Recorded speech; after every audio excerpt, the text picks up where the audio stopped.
Oke sahabat fisika, apa sih itu arus bolak-balik? Nah, arus sendiri itu dibagi menjadi dua. Ada arus DC atau direct current, yaitu arus searah, dan juga ada arus AC atau alternating current, yaitu arus bolak-balik.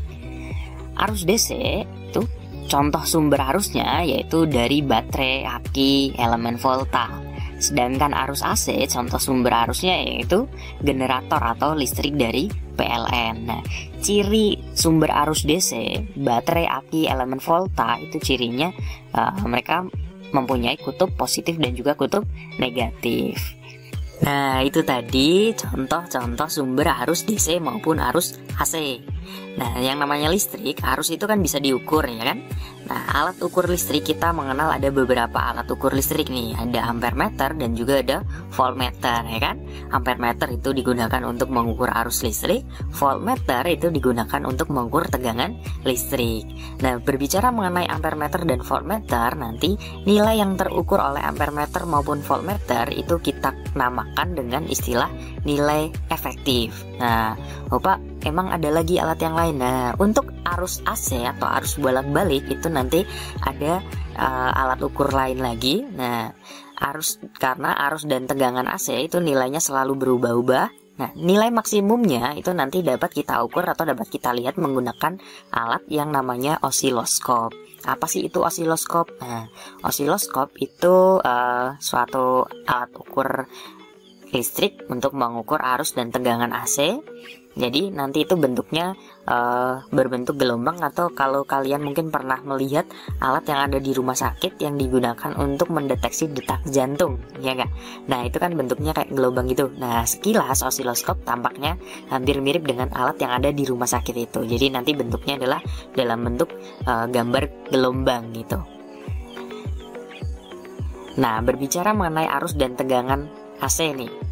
Arus dan tegangan AC itu kan nilainya selalu berubah-ubah dan dapat digambarkan dengan menggunakan grafik sinusoidal. Nah, seperti ini.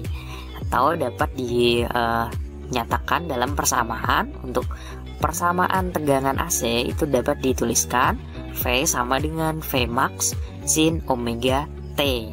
Kemudian untuk persamaan arus AC, I sama dengan I max sin omega T gitu. Di mana V itu merupakan tegangan, I merupakan kuat arus listrik, V max merupakan tegangan maksimum, I max merupakan kuat arus maksimum, omega merupakan kecepatan sudut, dan T merupakan waktu. Nah, kalau misalnya kita menggunakan osiloskop, mana sih yang menunjukkan nilai tegangan atau arus maksimumnya?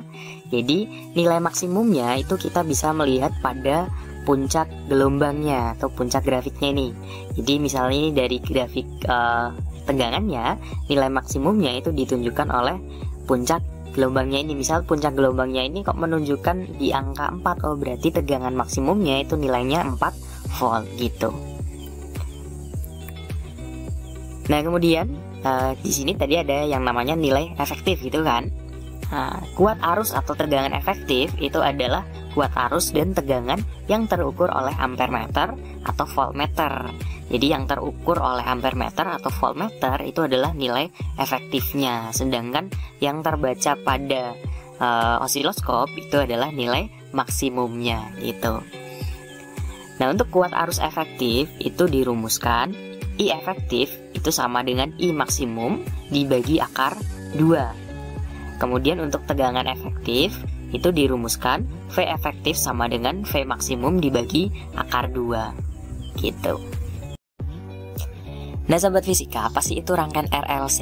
Nah, RLC itu sendiri itu merupakan singkatan dari R itu merupakan resistor, L-nya adalah induktor, C-nya adalah kapasitor.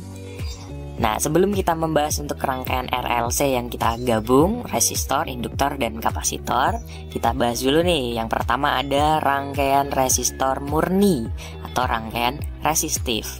Jadi yang dirangkai itu cuma resistor saja. Mana nih resistornya? Nah, ini resistor atau hambatannya kita hubungkan ke sumber tegangan AC, maka nanti berlaku hukum Ohm. Ingat hukum Ohm ya, masih ingat nggak? V sama dengan I kali R ya kan? Jadi VR sama dengan I kali R. VR ini maksudnya adalah tegangan pada resistor ini. Kemudian berikutnya ada rangkaian induktor murni atau rangkaian induktif. Jadi yang dirangkai cuma induktor saja atau solenoida seperti ini. Nah, ini dihubungkan ke sumber tegangan AC.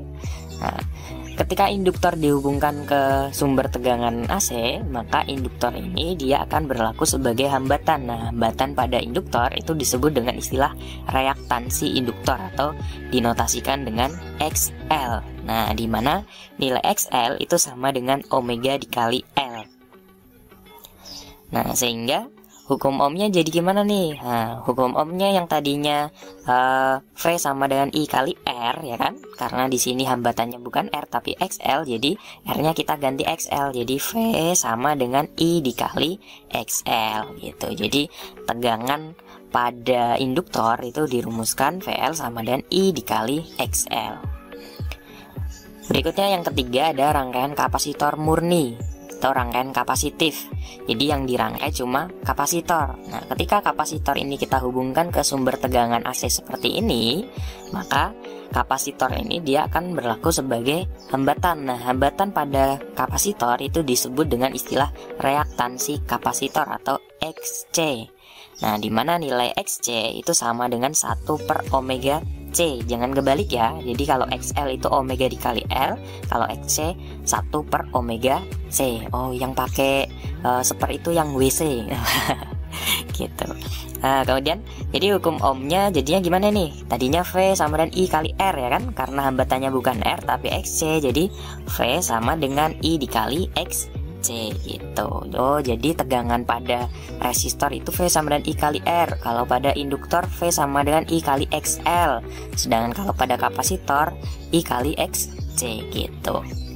Dimana V itu merupakan tegangan, I merupakan kuat arus listrik, R, XL, XC itu merupakan hambatan, kemudian omega merupakan kecepatan sudut, L merupakan induktansi induktor, satuannya dalam Henry itu ya, H itu Henry. Kemudian C itu merupakan kapasitansi kapasitor, satuannya dalam Farad gitu. Nah, masih berkaitan dengan rangkaian RLC nih. Untuk rangkaian resistor murni itu nanti untuk grafik tegangan dan arusnya. Nah, itu seperti ini, dimana V dan I-nya itu satu fase atau sefase. Jadi gini, ketika ini mulainya dari 0 derajat semua. Nah, ini ketika I-nya dari 0 derajat, V-nya juga dari 0 derajat. Ketika ini setengah gelombang, V-nya setengah gelombang, I-nya juga setengah gelombang. I-nya satu gelombang, V-nya juga satu gelombang. Artinya V dan I-nya sefase gitu. Kemudian untuk diagram fasornya, diagram fasor itu fase vektor. Diagram fasornya ini seperti ini. Karena keduanya sefase, antara V sama I-nya sefase, jadi diagram fasornya seperti ini.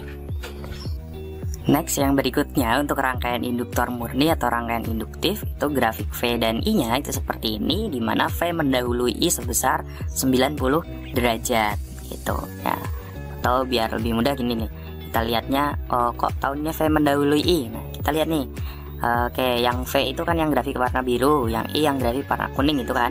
Di titik awalnya I-nya yang di bawah, V-nya yang di atas gitu. Berarti V mendahului I gitu. Atau grafik diagram fasornya itu seperti ini. Jadi oh, ini I-nya masih di 0 derajat, V-nya di 90 derajat gitu. Kemudian yang ketiga untuk rangkaian kapasitor murni atau rangkaian kapasitif itu kebalikan dari yang rangkaian induktif, di mana I yang mendahului V gitu. Oh, di titik awalnya I-nya yang di atas, V-nya yang di bawah gitu. Atau diagram fasornya seperti ini. Oke, untuk yang berikutnya untuk rangkaian RLC murni. Jadi di sini rangkaian resistor, induktor dan kapasitornya itu kita gabung menjadi satu susunan secara seri. Nah, pada rangkaian RLC seri ini hambatan totalnya kita sebut dengan istilah impedansi atau disimbolkan dengan huruf Z, dimana nilai impedansi itu atau Z itu sama dengan akar R kuadrat ditambah XL dikurangi XC dikuadratkan, dimana Z-nya itu merupakan impedansi atau hambatan total rangkaiannya, satuannya dalam ohm gitu. gitu. Kemudian berlaku hukum Ohm. Ingat hukum Ohm tadi V sama dengan I kali R gitu kan. Karena di sini hambatan totalnya itu disebut dengan istilah impedansi atau Z, jadi R-nya kita ganti Z. Jadi V max sama dengan I max kali Z gitu. V sama dengan I kali Z. Nah, kemudian untuk diagram fasornya pada rangkaian RLC, ini untuk diagram fasor hambatannya di sini. Untuk yang ke sumbu X itu merupakan R-nya, kemudian yang ke atas itu merupakan XL-nya, yang ke bawah itu merupakan XC-nya. Jadi yang ini merupakan XL min XC. Nah, Z-nya itu merupakan resultan dari R dan XL min XC. Kemudian untuk diagram fasor tegangannya itu di sini untuk yang ke kanan itu merupakan tegangan pada resistornya, yang ke atas itu merupakan tegangan pada induktor, dan yang ke bawah itu tegangan pada kapasitor. Atau yang pada kapasitor kalau mau kita taruh ke atas jadinya yang ke atas sama aja VL min VC. Nah, Vmax nya itu merupakan resultan dari VR dan VL min VC gitu. Kemudian di sini nilai cos theta itu ingat cos itu sama dengan sisi samping per sisi miring itu kan. Berarti sama dengan R dibagi Z. Nah, cos theta atau R per Z ini kita sebut dengan istilah faktor daya. Nah, kemudian untuk di sini ada yang namanya istilah daya disipasi atau daya yang diserap oleh rangkaian. Jadi ketika rangkaian ini kita hubungkan ke sumber tegangan AC ya, maka akan ada daya yang diserap oleh rangkaian ini yang akan kemudian nantinya rangkaiannya menjadi panas gitu kan, karena ada daya yang diserap oleh rangkaian. Nah, daya yang diserap oleh rangkaian itu disebut dengan istilah daya disipasi. Nah, daya disipasi itu dapat dirumuskan P sama dengan V efektif dikali I efektif dikali cos theta, atau P sama dengan V efektif kali I efektif dikali cos theta-nya kan R per Z gitu. Dimana P-nya adalah daya satuannya dalam watt. Nah, untuk rangkaian RLC itu nanti jika XL-nya lebih besar daripada XC-nya, maka rangkaiannya bersifat induktif. Sedangkan jika XC-nya yang lebih besar daripada XL, maka rangkaiannya bersifat kapasitif. Dan jika XL sama dengan XC, maka rangkaiannya bersifat resistif atau terjadi resonansi. Nah, jadi untuk syarat terjadinya resonansi itu XL-nya harus sama dengan XC, atau omega L harus sama dengan 1 per omega C. Nah, ini kalau omeganya kita pindah, yang kanan kita pindah ke kiri, L-nya kita pindah ke kanan, jadinya omega kuadrat sama dengan 1 per LC, atau omega sama dengan akar 1 per LC. Nah, kita ingat nih, omega itu kan nilainya 2πf ya kan. Jadi 2πf sama dengan 1 per akar LC ya kan.